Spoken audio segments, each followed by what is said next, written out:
My thinking wasn't straight. I got caught up in this medication merry-go-round. And then one day I thought, fuck this. I know a medication that works real fucking well. I basically had a relapse after 24 years.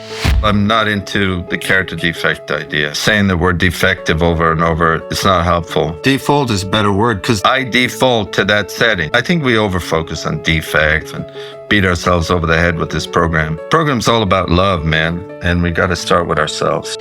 When you're ready, no matter what happens in the meeting, it'll be fine. If you're not ready, no matter what happens in the meeting, it'll be wrong. Hello and welcome to 12 Steps and 12 Questions. My name is Silvio and I'm an addict. This pod is full of personal and inspirational stories of recovery from addiction. And in every episode, I'll ask each guest the same 12 questions about their life, addiction and recovery. Quick warning, there will be some graphic descriptions and a healthy amount of swearing. For this episode, please welcome Patrick. Hi listeners, welcome to this new episode of 12 Steps and 12 Questions. Recovery is all about connection and building communities, which is why we now have an Insta and a Facebook page for 12 Steps and 12 Questions, to make it easier for the message of recovery to be found. Please come and join us and spread the word. All links are in the show notes. Now, our guest today is all about building communities. Patrick is one of the founders of the Friendly Circle Berlin, a leading light in the emotional sobriety movement. Patrick, please come in and introduce yourself. Hi, Silvio. Yes, my name is Patrick. I'm a grateful member of Alcoholics Anonymous, and it's good to be with you today. Great stuff. Thank you, Patrick. I know that we have an event coming up soon in May, which is an emotional sobriety event. Would you like to quickly tell us about it? Because I'm really quite excited about being part of it as well. The Dublin event came about as a follow-up to the event we did in London in 2024 in May.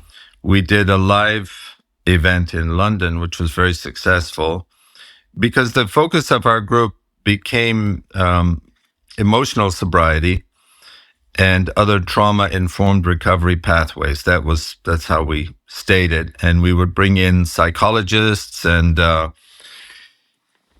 spiritual teachers and all sorts of people from originally people who came into recovery and then became professionals. So the conference is May 23rd, 24th, and 25th of 2025 at Trinity College, Dublin. Where can you get tickets? Well, you can buy tickets on our website, friendlycircleberlin.org. friendlycircleberlin.org. Brilliant. I will be there. I can't wait. I really enjoyed the conference in London. I absolutely loved it, and I thought it was such a blessing. And I also felt that I learned so much in such a short amount of time, and the concept of stage 2 recovery or emotional sobriety, and just being surrounded by so many people who were clearly so incredibly well. It was just brilliant. So I really look forward to being there in Dublin in May. I look forward to that. Let's get to our 12 questions. The first question that I ask every guest on this podcast, Patrick, is, did you have any adverse childhood experiences?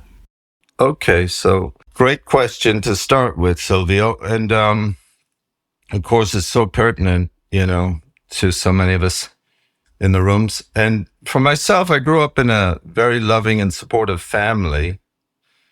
My parents were not big drinkers. My father hardly drank at all.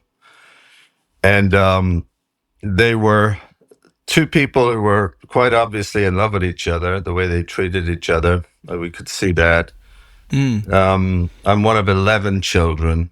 Wow. I grew up in the wilds of rural Ireland. I was born in 1957, so I grew up, in the 60s in the wilds of rural Ireland. So definitely no adverse childhood experiences within the home. But, you grow up in the wilds of rural Ireland, as soon as you leave the door and go to school, So I guess there was a lot of bullying for sure. I mean, I got beat up a lot because I was a skinny kid who couldn't play sports. And, I was, I know what it feels like to get punched in the face. Tell you that much, you know. I have many memories of that. For no reason or something in particular? Were you the smallest, the youngest?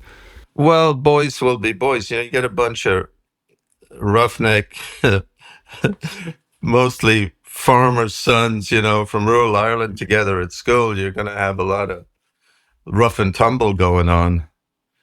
So, and there was definitely quite a bit of bullying that I experienced. How long did that go on for? Well, I can just remember it always being the case, you know, Right. you know. But basically, I left school when I was 15 because I just didn't want to take any of this shit anymore. Okay, so it really heavily influenced really the rest of your life, I suppose, what with if you left school quite early. I would say so. I mean, I couldn't wait to get away from school. I couldn't wait actually to get away from Ireland at that point. Right. What had Ireland done to you? Did you associate the bullying with Ireland? Well, no. I mean, what really happened when I was 15, we had moved from rural Ireland. We had moved to Dublin, and just the part of Dublin that we had moved it to, I was almost afraid to walk out the door. You know, I guess at that point went to the local school or was to look around, and I thought, "There's no way I'm going to this school." Right. And I made an agreement with my parents that what I could do is start working at the age of 15 rather than going to school. So I took a factory job as an apprentice in a factory. In Dublin? In Dublin, yeah. This would have been at what, like 1972, 3, 4, something like that? 1972. What's that like? Ireland, just for a second, take us back to Ireland, 1972. You're 15 years old and you start working in a factory. I mean, that must have, nowadays, I can just imagine the sepia filter on this, you know?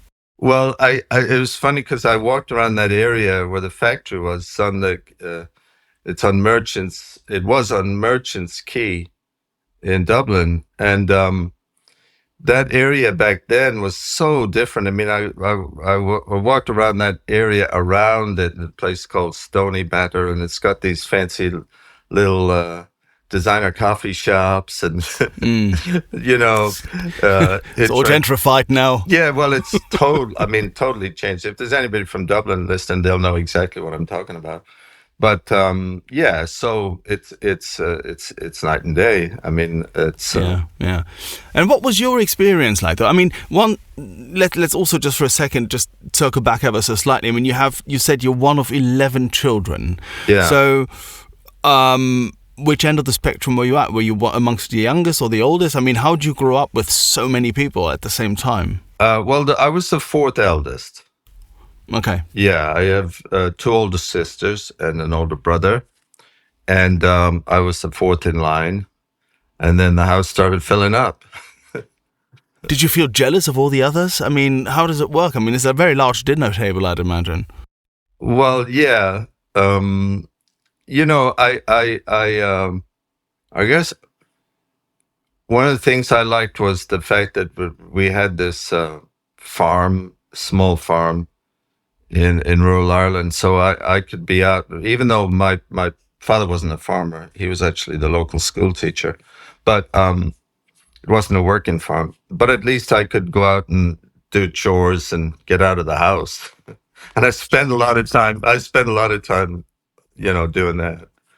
And but the family, was it very loud? not overly so, I would say, because my dad, he was pretty quiet sort of guy, and he was the local school teacher in the primary, some national school, so he'd always have stuff to do in the evenings, correcting students' homework and all that, and he was very into us sitting around and doing our homework to make sure that we did it, and so there was that aspect, and then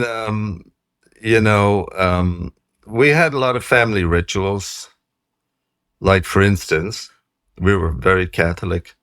We all said the rosary together every night. Yeah. And that was something. And our grandmother lived with us, and she was very Catholic, and so were my parents. But so yeah, there was a sort of a ritualistic aspect of growing up in that household that You get bullied quite a bit, and you move away from the rural place. And there's a big change happening, therefore, in your early life. You know, you move into yeah. Dublin, and you know that's a massive change. I still find it almost a bit impossible to imagine to sit. You know, so I grew up in a 4-people household: my mum, my dad, my sister, me. You know, Uh-huh. we're Italian, so we were very loud. You know, there's always something happening, always someone yelling. You know, some doors banging. It was, you know, we're just 4 people. I can't even imagine what it's like with like 11 kids and two parents. But still, you know.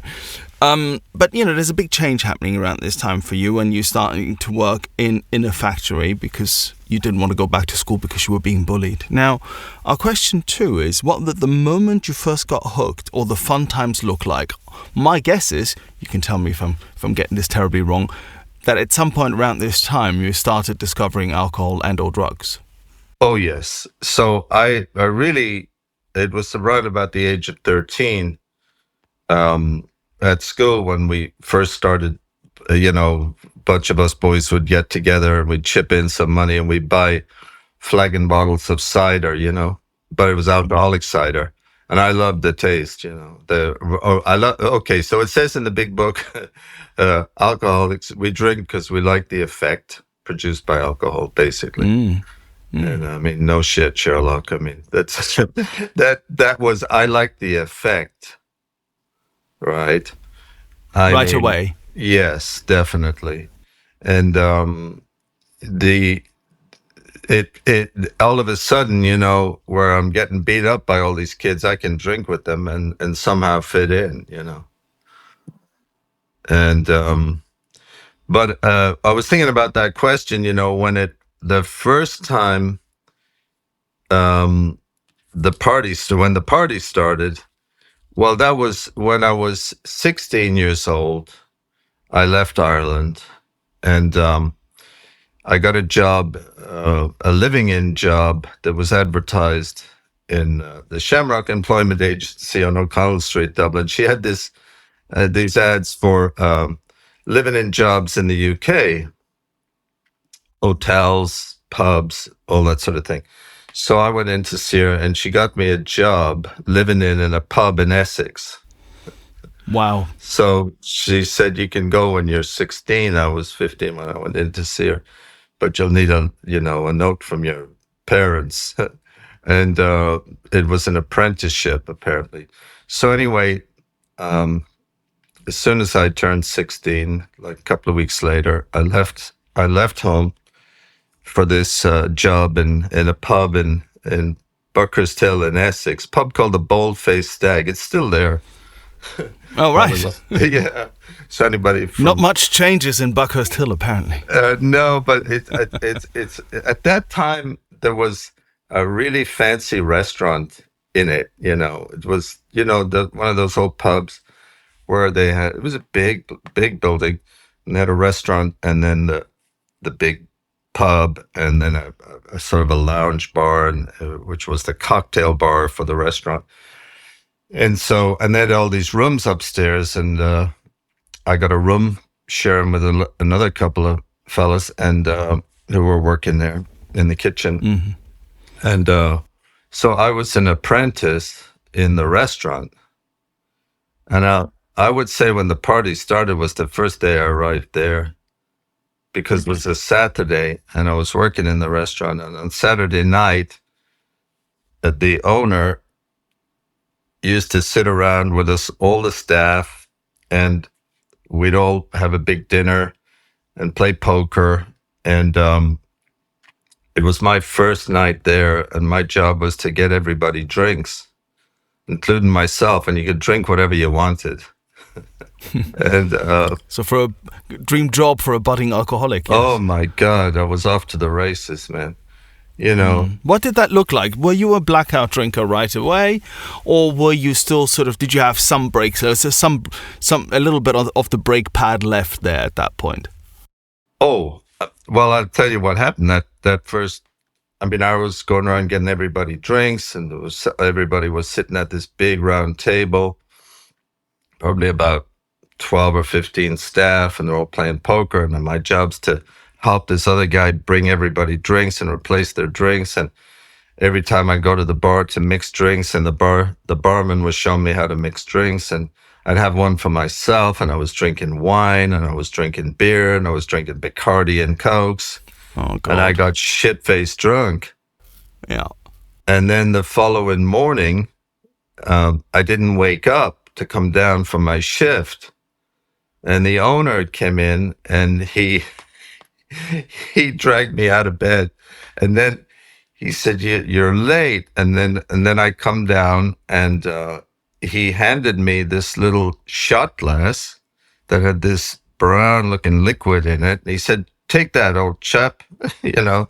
And, and so he said, "Down the hatch." And I drank it, and I went running to the toilet, and I mean, heaved right away. And it turns out it was Verna Branca. And he said, "That'll set you straight, old chap." Some sort of bitter, isn't it? Yeah. But it's like the cure for the hangover, apparently, you know. I mean, you know, it's like that one shot Underberg. Yeah. In Germany. Yeah, I hear that. Yeah. So anyway, So you were introduced to the hair of the dog right away. I was introduced, exactly, the hair of the dog. There you go. And but as far as drinking was concerned, I mean, it just was a daily ritual right away, because I was in that industry.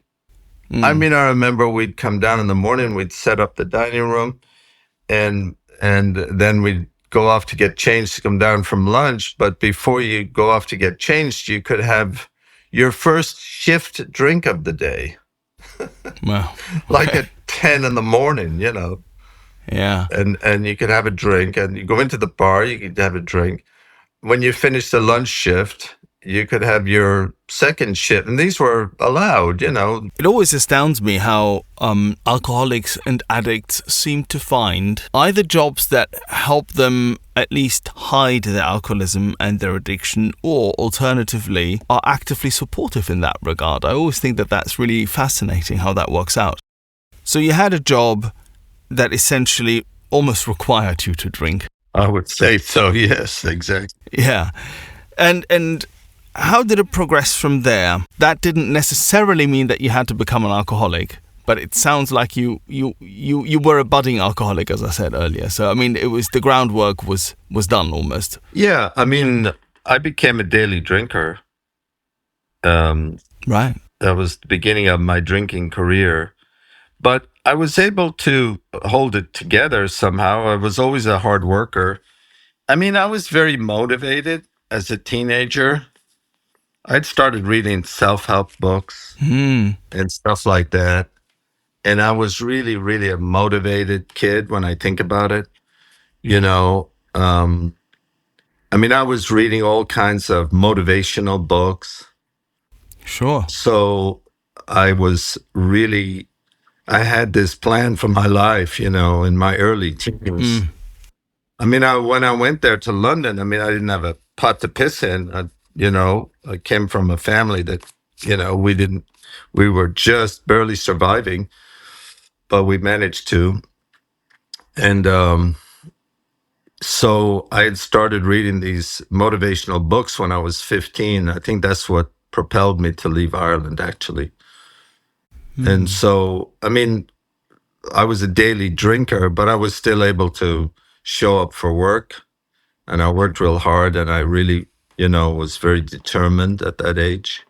I mean, to the point that after arriving there penniless at 16, I bought my own home in London when I was 18. Wow. I bought a flat on Queensway in Bayswater. I was very motivated, you know. Impressive. I mean, obsessive compulsive, meant I was good at my job. And, you know, so I would get promotions and all of that. But I was definitely a daily drinker. But I didn't think it was a problem. I mean, everybody around me was a daily drinker. The only people I associated with were drinkers.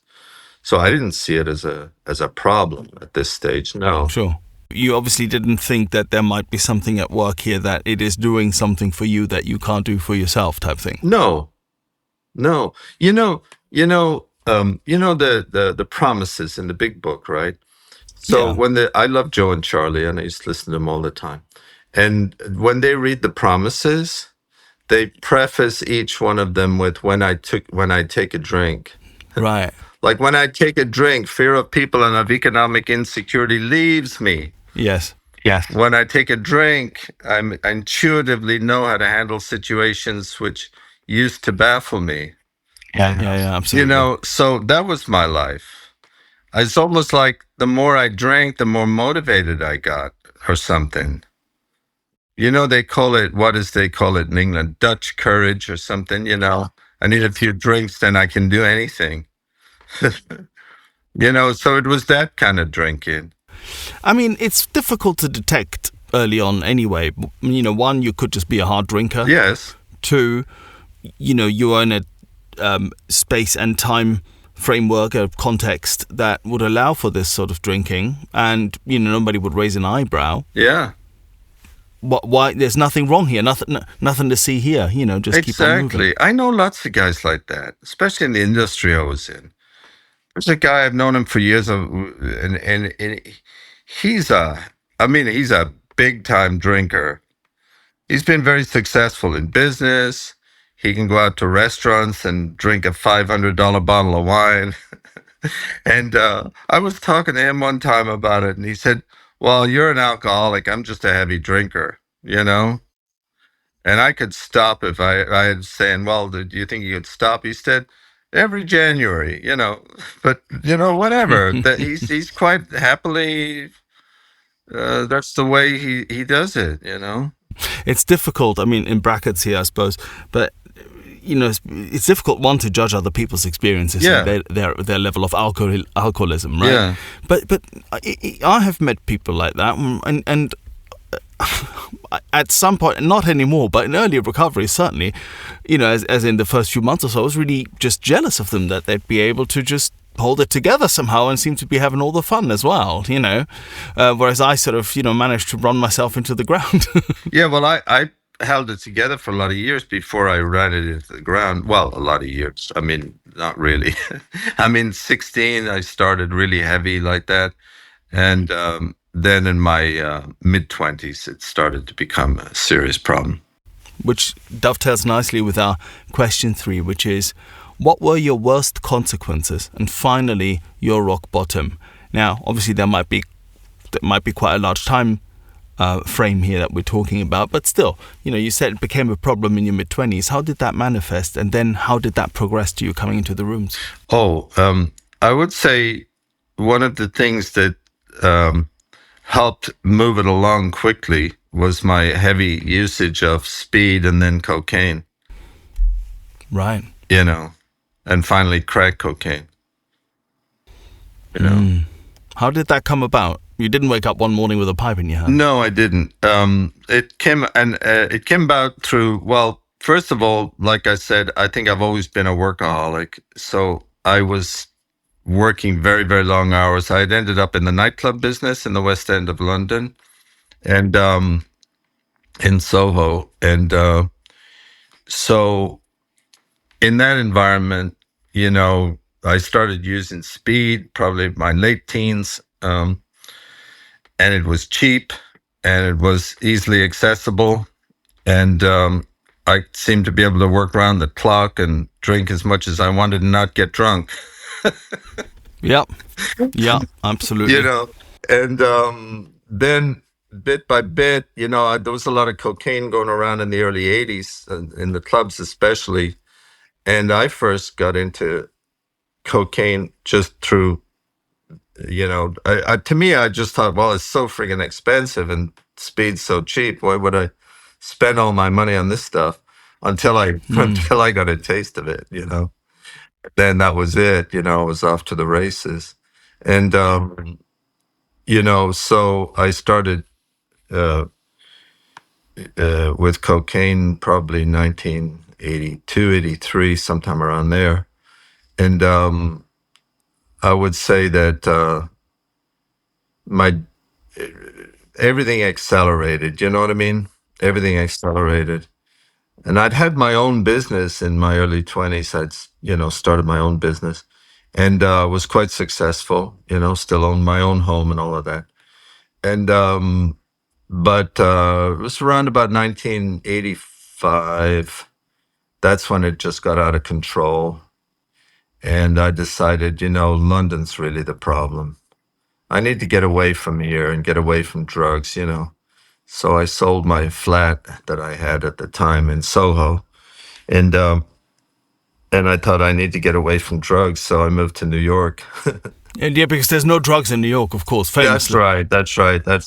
Geographic, and classic stuff. And so then from what, 85 to 88, it got worse and worse, This reminds me a little bit, and I'm sorry to interrupt, but this reminds me a little bit of Bill Wilson. I mean, what he's like, a self-made guy, and he does quite well for himself, and he drinks really quite heavily from early on, and then things go haywire, and then he goes up to Montreal and all the rest of it, and you kind of a self-made guy here, you're really young, you buy your own flat, it's no mean feat in London, and you have your own business and so on, so there's some similarities here, which I'm sure you've noticed. Well, I didn't have the motorcycle. Yeah. I love the story of him going off on his motorcycle with Lois and all that. Yeah. But yeah, so anyway, long story short, I end up, it was 1988, I'm living in a sleeping bag on Skid Row in LA, down on South Main Street in a little park opposite the Amtrak station. That's what my life had sort of become, very small. Yeah. I'd love, we just sort of touched on the end points there, the little bit in the middle, what happened when you went to New York? You didn't lose everything right away, did you? Oh. How did the progression manifest, and how did you lose bit by bit?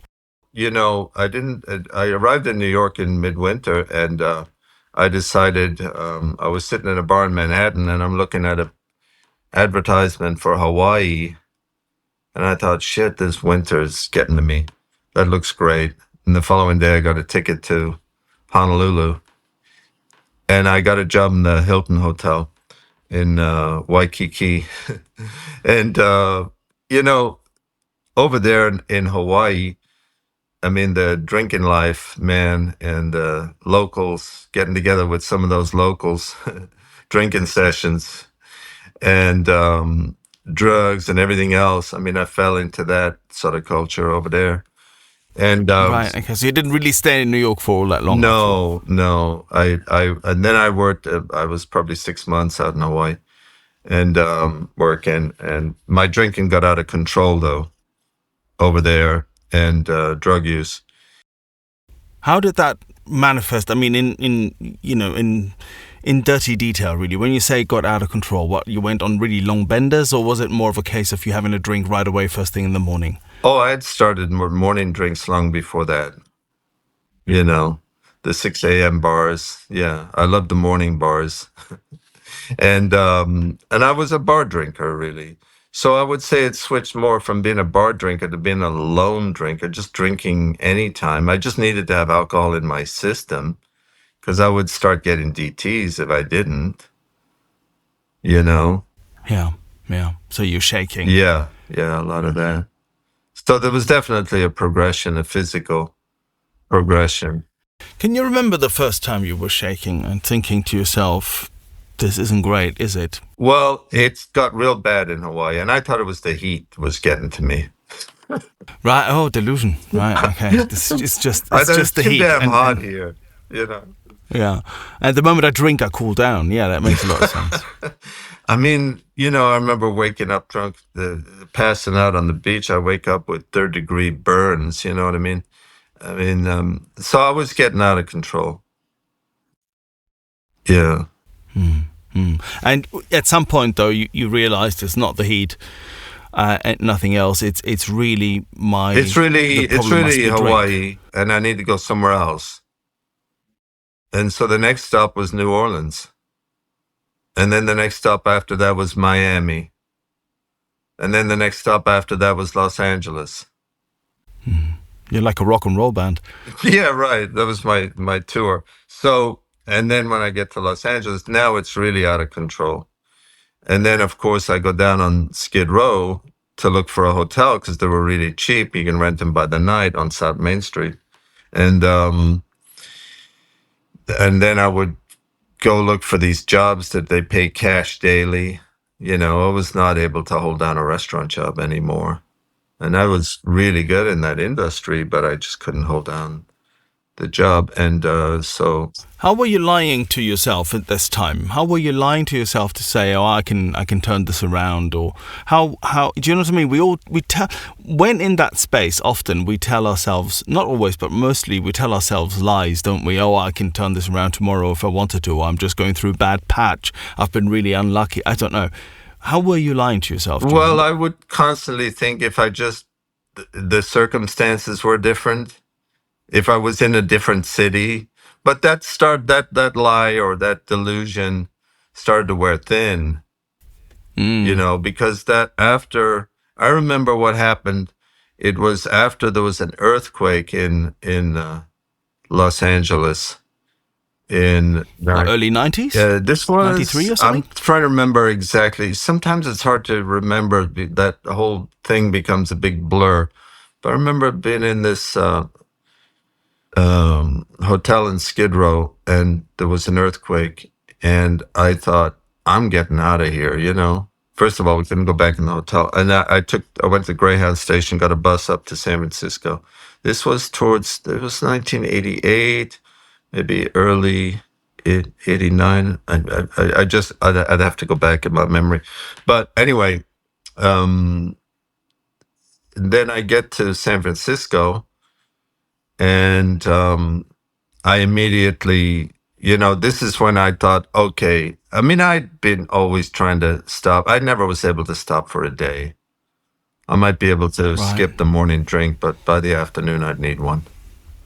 Mm-hmm. You know, my body needed it, you know, just that physical need. I mean, lots of people listening to this will know exactly what I'm talking about. It's not that It's not that I had alcoholism. It's that alcoholism had me, you know. I mean, it's like this thing that just got you, you know.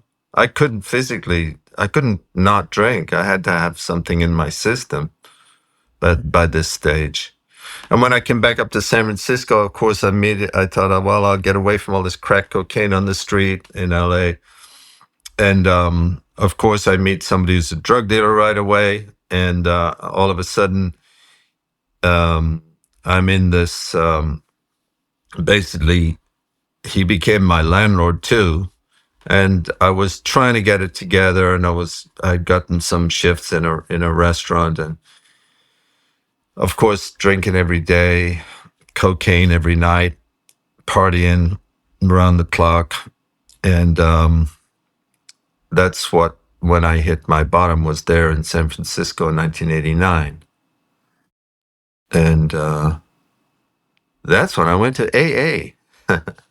Amazing. Thank you, Patrick. Now, our question 4 is, at your worst, did you ever want to die? Did you consider suicide? I mean, you know, LA, crack pipes, earthquakes, you can't hold down a job, you wake up with the shakes, you know, you're deciding to move about the place. There were lots of places, I suppose, where you could have just said, you know what, I'm just not up for this sort of thing anymore. I'm just not up for this life. Did you?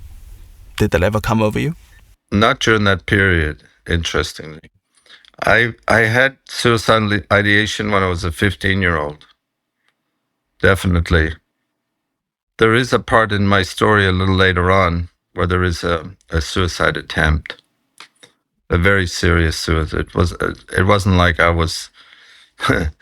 it wasn't like a cry for help. It was planned, and I just wanted it to be over. But that's a later part of the story. Sure, okay. And not one that you experienced as a result of being powerless over alcohol? Well, there's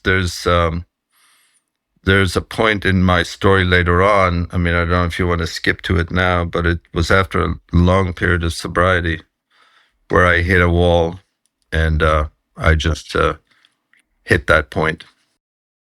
If you don't mind talking about it, I think it's important to talk about it because this is where our illness can take us. Sometimes when we're still drinking and using, but also sometimes, famously perhaps, when we stop. So if you're comfortable talking about it, I'd love to hear it.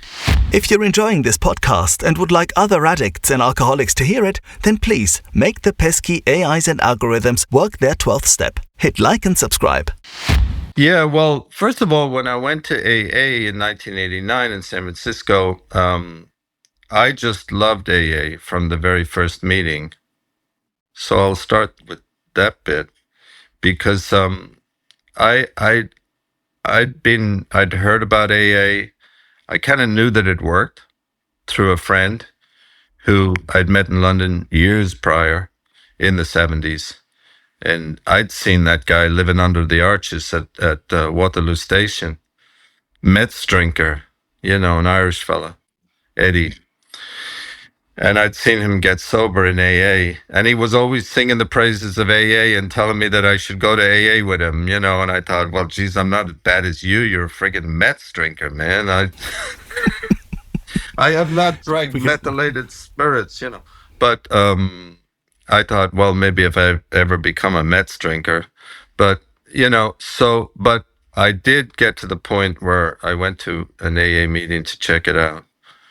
And the first meeting I ever went to in San Francisco was kind of a wild ride. The guy next to me was drunk, disturbing the meeting and throwing rolled up papers at the secretary. And it was just, it kind of, actually they ended it early because it got a bit out of control. And it was my very first AA meeting ever. Maybe a dozen people at it. And then the secretary, lovely fellow, he comes to me afterwards. He said, oh, you said it was your first meeting. I hope this doesn't put you off. And I thought, it didn't put me off one little bit, really big. Yeah. I mean, I would have been sitting next to that guy in a bar. It was a Saturday night. I mean, shit.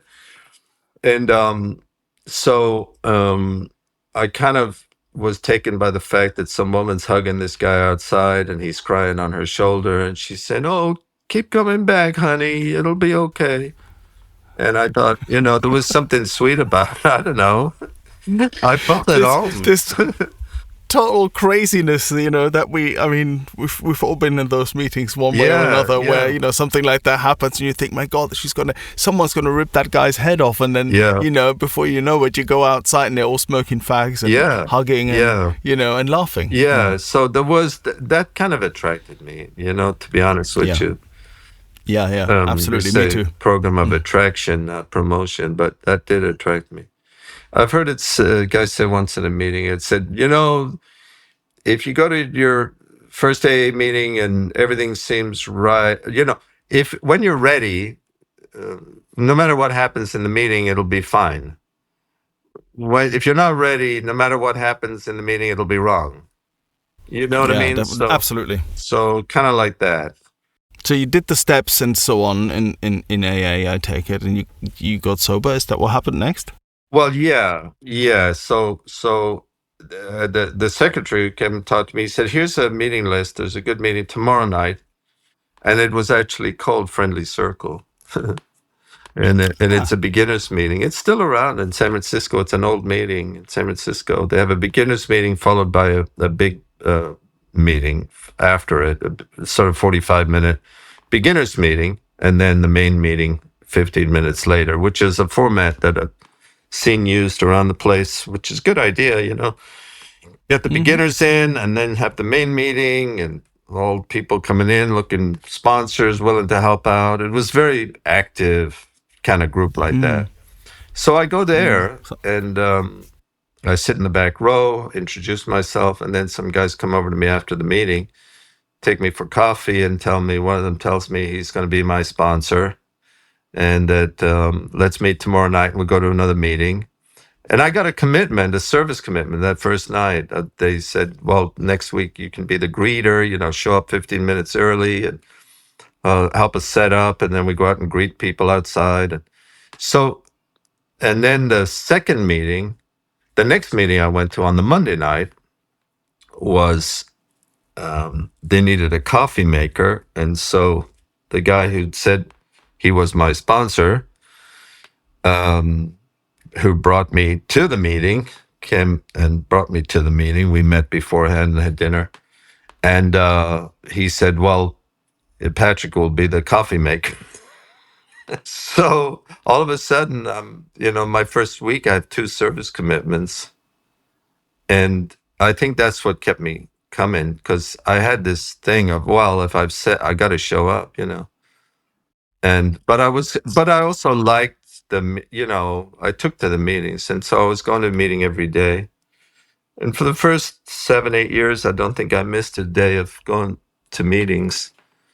And I got into the steps pretty quick with somebody who, not the guy who was my sponsor, was actually somebody else who I kind of asked to take me through to do a 4th step with. And because he was explaining how he did the 4th step, I thought, oh, I want to do that. And so we did a 4th and 5th step on a Saturday afternoon. I mean, it can be done really fast. I mean, it's not that it's a one and done situation anyway. It's just that you can learn the process from somebody. Definitely, yeah. And then you can do it again and again and again. And so you got sober then in San Francisco. It's 1989, and you said, just circling back to our question 4, which is, did you ever want to die? Did you consider suicide at your worst? And so this can be, as we were saying, it can be when you're still drinking and using, or when you've been sober for quite some time. What happened then when you said earlier you hit a wall? At some point in your sobriety, you hit a wall. Yeah, well, when I spent the first year of my sobriety really focused on my sobriety. But then, of course, I got well and I was able to work again. And I'm very good at what I do. It just happened to be gifted in that respect. And so when I got back in the workplace, I was getting a lot of offers.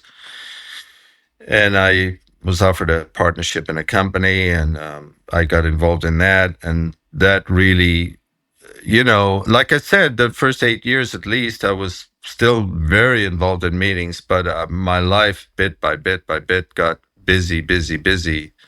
And the meetings and the AA program became like a tick the box. Well, I got to go to 3 meetings a week, 4 meetings a week.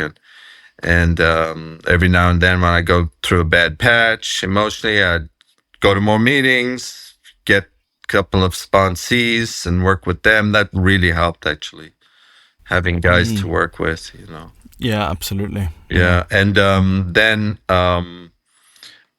I basically had a relapse after 24 years, to cut to the chase. And in that 24th year, basically I'd become very successful, and all of that stuff, and successful with material shit and all that, and I had a lovely wife and 2 wonderful children.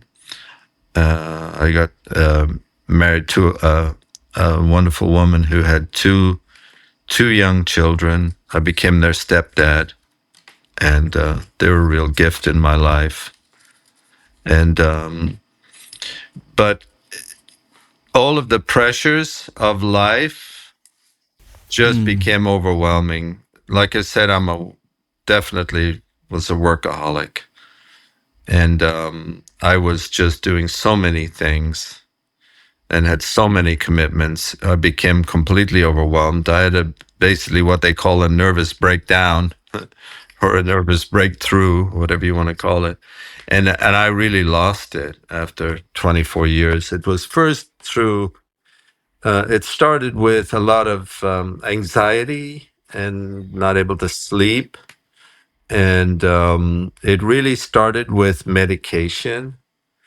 First of all, sleep medication, then anxiety medication, And it's a slippery slope. I mean, certainly there are good medications that there are a lot of people who need them, even in recovery. AA has a wonderful pamphlet all about medication. But there, I would say that my relapse came through the abuse of medication, you know, and Let's make this very clear. I've said this a few times on the pod, but I want to repeat it. You know, we take no official position on. We're not doctors. I'm not a doctor. You're not a doctor, and we don't want to discuss other, you know, whether medications should or shouldn't be. This is absolutely up to the interpretation of every single person who is in recovery, to work it the way they see fit. You know, so I think it's really important that we mention this, and generally speaking, follow your doctor's advice, really. Oh, yeah, I couldn't agree more. That's when it comes up, when people ask about it, I give them the pamphlet. I say, well, AA has a really good pamphlet on it. The pamphlet on the pamphlets are great. Oh, there's so many of them, but the one on medications and other drugs is a very good one, and it's just people sharing their experience. I have shared my experience with it when asked about it, especially when talking about the relapse. I will be honest about what led up to it. You know, they say the relapse ends with the drink. And it did in this case, because I was, if you go to use your healthcare benefits here, Kaiser Permanente or whoever, that's who I was with, and you go to the doctor and you go to the hospital and you say, I'm having anxiety attacks and panic attacks, and I don't know what's going on and I can't sleep. Well, they're going to turn you over to the psychiatrist, and the psychiatrist's job is just to dispense medication. It's not like you're going to talk to a psychologist and sit on the couch with Carl, a Jungian therapist. You know, he's just looking at a chart and trying to see what he can give you, you know, and I got into that system, and it's a slippery slope. I was warned about it, and I used to warn people about it too. But you know, when you're in the middle of it and you're having panic attacks and you're going crazy and you can't sleep, well, you know that hungry, angry, lonely, tired, that's suddenly that on steroids. You know what I mean? My thinking wasn't straight. I got caught up in this medication merry-go-round, and then one day I thought, you know, fuck this. I know a medication that works real fucking well. And I drank a bottle of wine and I felt great. Yep. For how long? 5 years. No, I didn't feel great for 5 years, but I had a 5-year relapse. Wow. That's a very long relapse. Well, yeah. Yeah, I can't call that a slip. Not quite. No. So really what happened is you went back to drinking. I mean, I wouldn't even call it a relapse at this point. You know what I mean? Essentially, yes.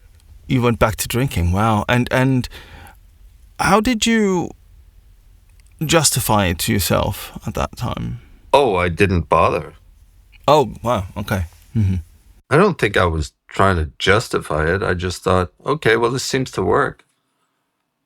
And, you know, I had during the relapse, during the period when I was really going through a lot of turmoil, I did, you know, the company I was partner in, they bought me out and didn't really want me around.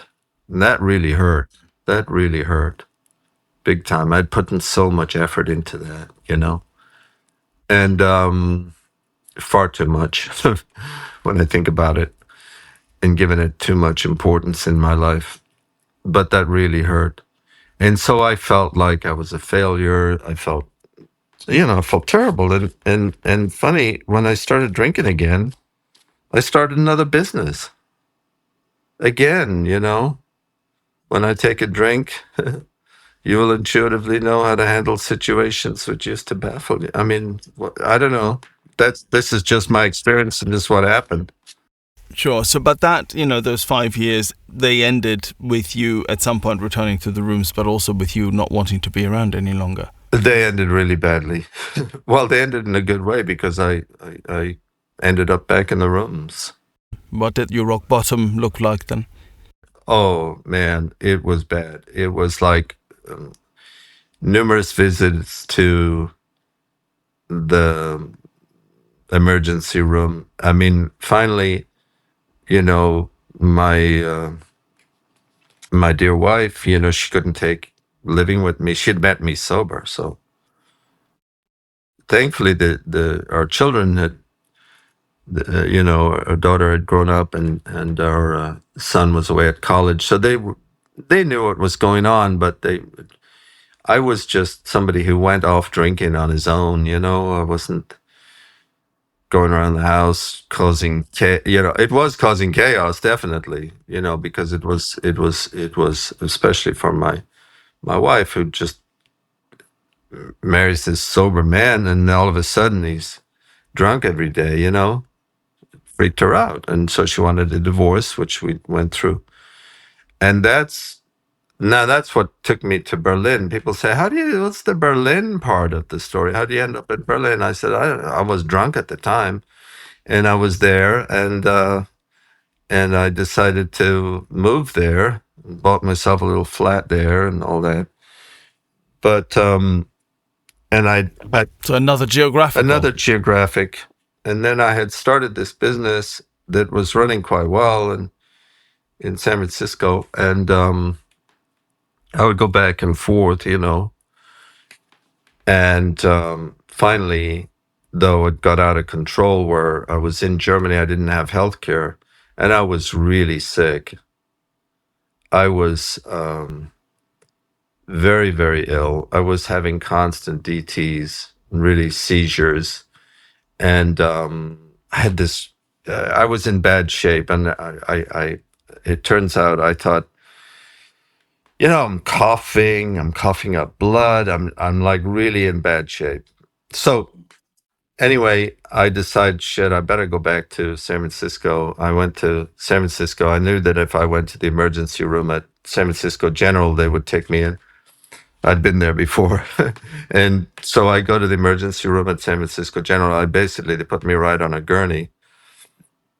I mean, my knees were all swollen up. I had this rash all over my legs. My liver was all swollen up. I was out of, I didn't look like I look today, but, and then they said, well, first of all, you've got, pretty severe pneumonia. And you got all this other stuff. We have to do some tests. And I was in there on drip feeds and everything else. And then, of course, they ask you, well, what about alcohol? Well, yeah, I've, a few beers every day, But so they had given me then, when I left the hospital after a week or so, they'd given me a medication like what's it called? The one that, to detox. Well, that one, but there's the other one that if you drink on it, you're going to throw up. You're going to get, antabuse. Yeah, not antabuse, but similar. So the guy said, I said, what'll happen if I drink on that? He said, you get severely ill. So I thought, okay, well, I know how to handle that. I left and I went drinking right away and got severely sick, but I'd been used to that.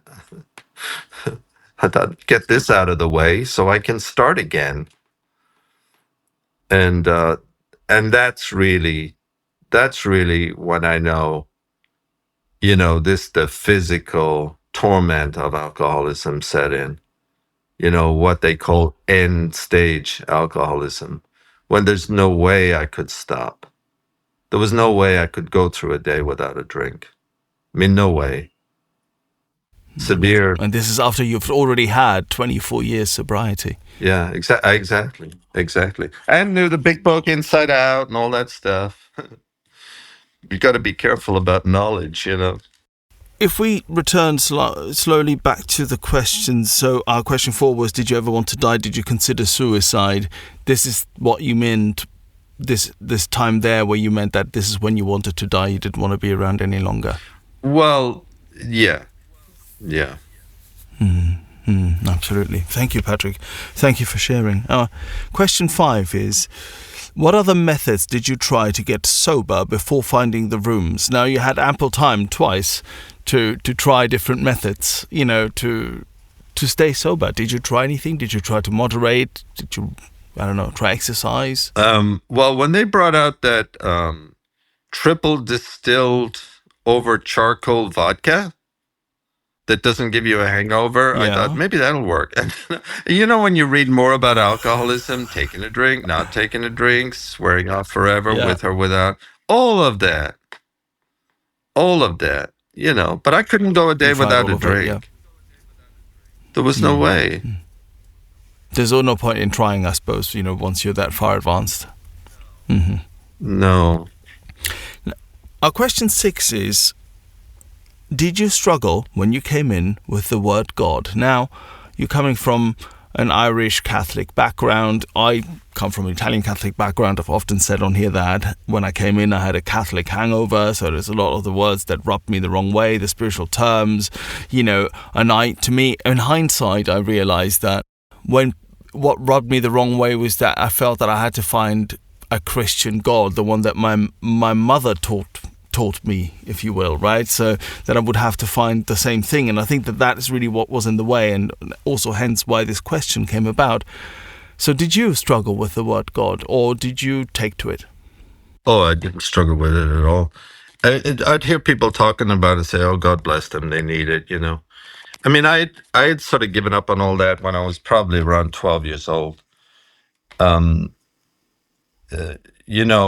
I grew up obviously in a very Catholic home, and I was an altar boy. I remember I used to go to Mass every morning because my grandmother would go. I'd go with her as a kid, And then, of course, I was an altar boy. And if you grow up in that part of Ireland, that's what you do. And especially that era, not anymore. It's it's very different in Ireland today, but definitely that era. And I was, but I had started. I think when I realized they had lied to me about Santa Claus, I started to rethink everything. You never got over that? No, fair enough. So no, I mean, I'd heard people. I grew up in a God-fearing country or whatever, but I had gotten away from it at a young age, especially after I left home. But I was always interested in spiritual literature and stuff, and Buddhism, things like that. I'd started being as a teenager, and starting with Hermann Hesse's Siddhartha, and then what was it, Christmas Humphreys' book on Zen or whatever. But so stuff like that was always interesting to me, spiritual literature and such. And but no, I mean, I would hear people talk about. I mean, honestly, in the rooms in San Francisco, it's a very diverse sort of mix. So you wouldn't. I mean, if I'd gotten sober in the Bible Belt, it would have been. It's very different in different parts of the world, But I didn't. I didn't have a struggle per se with it. It's also very different, I think, from alcoholic to alcoholic. It's definitely depends on where you are and so on. But I also think it's a really personal thing, just like we need to find a power greater than ourselves that is personal to us. Yeah. And of course, your struggles with that concept are going to get exposed and hopefully discarded in the process, when you get sober, right? In your steps 2, 3, and onwards. Thank you, Patrick. So our question 7 is, how do you experience your higher power today? Oh, that's a good one.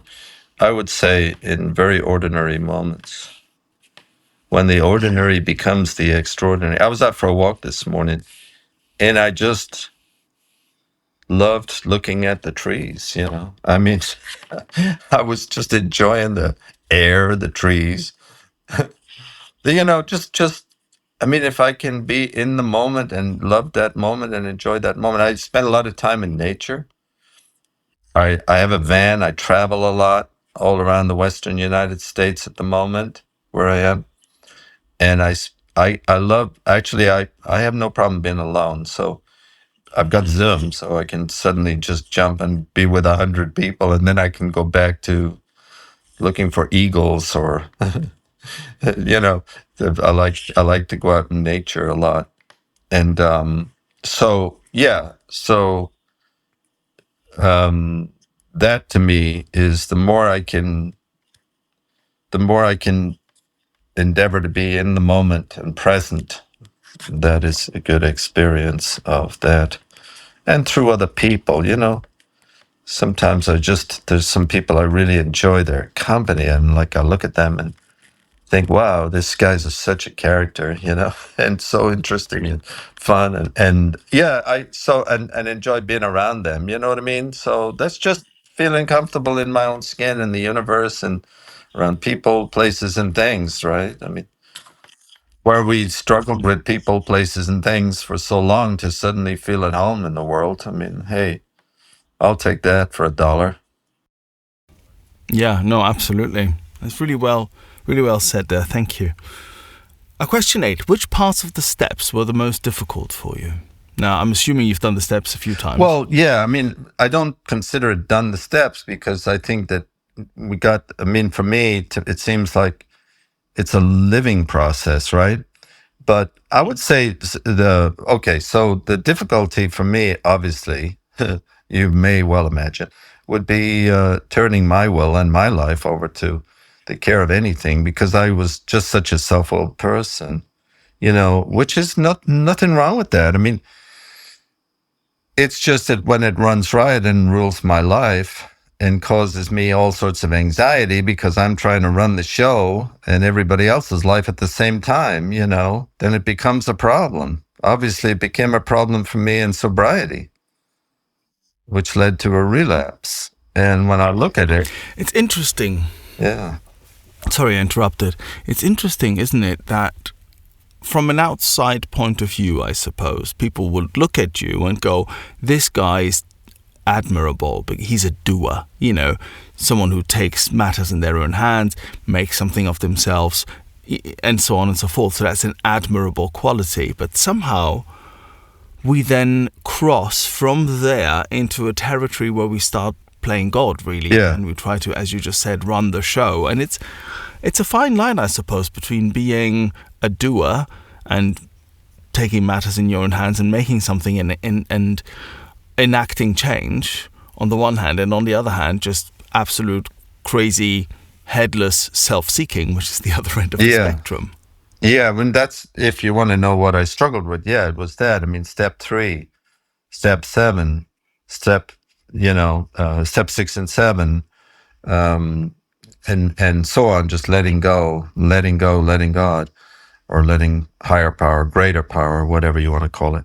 But so tapping into that unlimited source, that's within us, but tapping into it in a way that you don't become, what was it, Icarus, flies so high with his wings put together with the wax or whatever, and it comes crashing down because he thinks he can fly so high, gets too close to the sun. Yeah, I mean, so I can see that parallels in my own life where I just thought that I was the power. That's an interesting thing, like you're saying. I mean, we live in a society that promotes, self-will. And I'm this guy who reads these kind of books and, This is so interesting because I've read a lot of self-help books as well, specifically in the time. So I did a lot of drinking and using in my 20s, and then I somehow moderated or certainly stopped the drugs, and I was rampant in all sorts of other areas, work, eating, and so on, but I kept it together, and then I started using again, and then I came into the rooms. In that time, though, in those 17 years of untreated alcoholism, right, I read a whole lot of self-help books. And in those books, often, and there's some really good ones and some less good ones, of course, and I don't want to, absolutely, I don't want to trash the whole concept at all. But, of course, a lot of them, and half of YouTube basically tells you can do stuff by yourself. You can change things around. You can be the master of your life, and so on and so forth. And I think we take that quite a bit too literally, as alcoholics and addicts. And then we start believing our hype, and before you know it, it is like the sun is orbiting the Earth again rather than the other way around. We start thinking that we run the universe. Well, yeah, and maybe the only thing that'll change that is a relapse. In my case, I'm speaking for myself. Maybe the only thing that changed that was what happened. And then all of a sudden, it's not an intellectual exercise trying to figure it out. It's, wow, it's an experience that I can really see and feel, because I did change when I came back.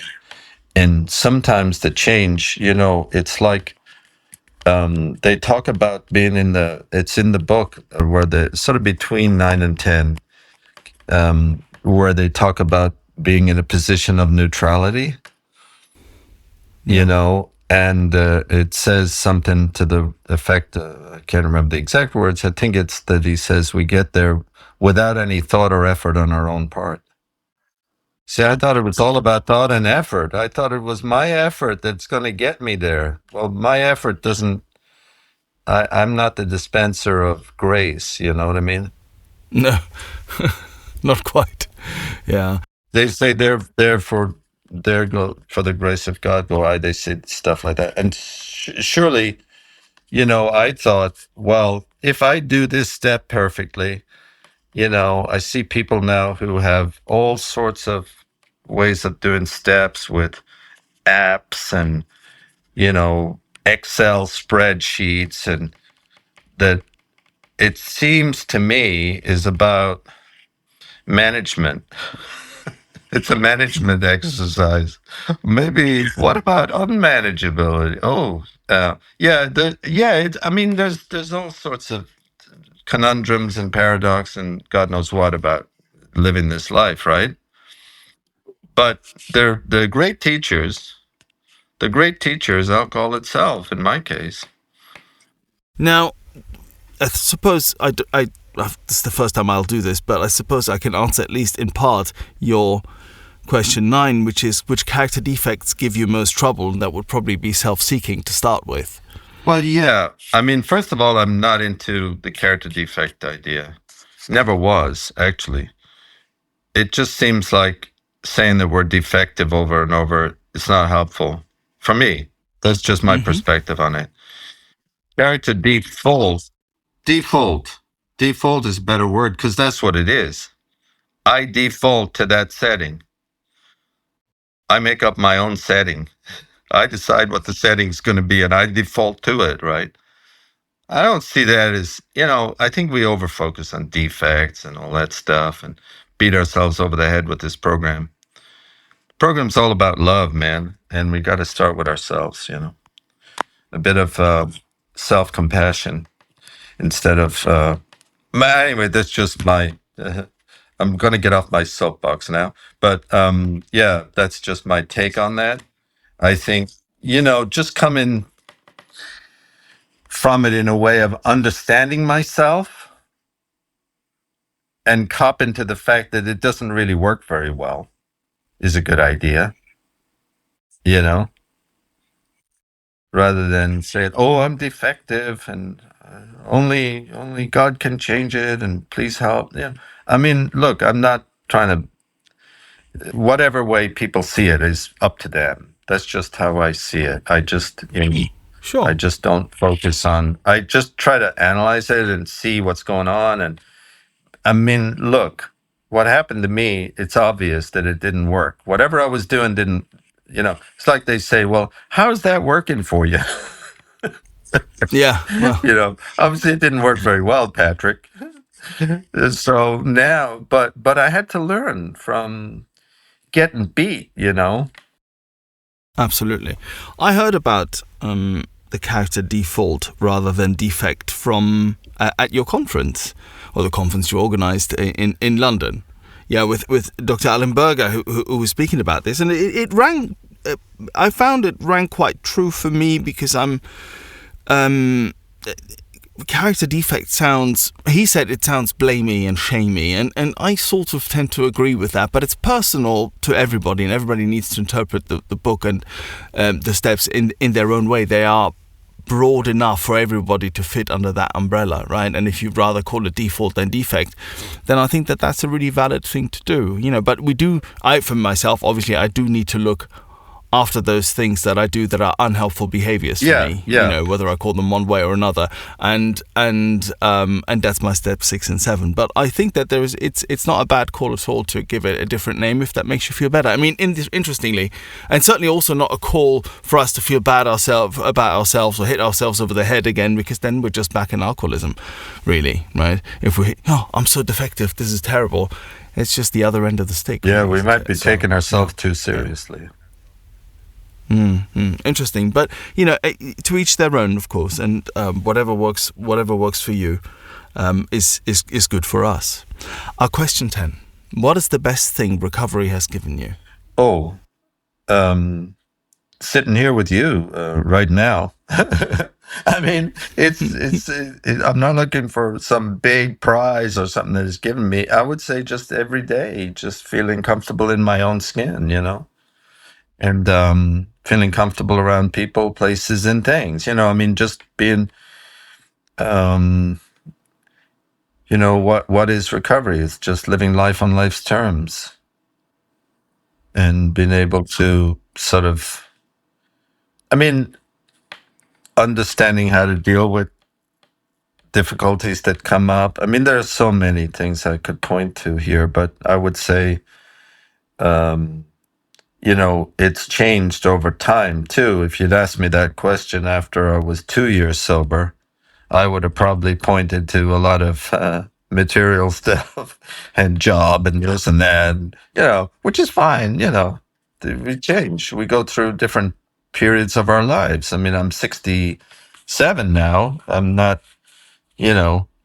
27 or 37. So, your attitude and outlook upon life changes, I guess. They say. Yeah, no, it does. Of course it does. I'm sorry. And of course, if you have long-term sobriety, no long-term sobriety, then those things will change with that. Yeah, I think so. But feeling comfortable in my own skin, probably. Which, given where we come from, is not little. And not to be underestimated. It's a big deal. Yeah, that's a big deal. Question 11. What would you say to a newcomer or someone wondering if they're an addict? Usually I give them the 20 questions. And again, I go back to the pamphlets and AA speaking for itself. I can't tell them. You're definitely an alcoholic. What do I know? I mean, there's the 20 questions are a pretty good pointer. And they have the pamphlet for newcomers. The newcomer asks. That's a good one. And then maybe have a cup of coffee with them and have a conversation, listen to their point of view. You know what I mean? And, but it's up to them to decide. We self-describe, Definitely, I don't go say, okay, I'm going to go to tomorrow night's meeting and I say, Joe, here's an alcoholic, I mean, everybody's got to make their own mind up, man. Otherwise alcohol will tell them at some point. And I don't like to say, oh, well, if you think you can go out and drink like a gentleman, my hat is off to you. I don't like that because I know that when you go out today onto the street where I was when in 1988, if I'm on the street today, with fentanyl out there, I'm probably going to end up dead. So I would hate to see people, we all would love to see people come back, but they don't all do. They just don't. So our last question, the last of the 12 questions I ask every guest on this podcast is, what do you want your higher power to say to you at the pearly gates, quote unquote? Oh, well, St. Peter is not my higher power. Yeah, that's a fair comment. He's got the keys.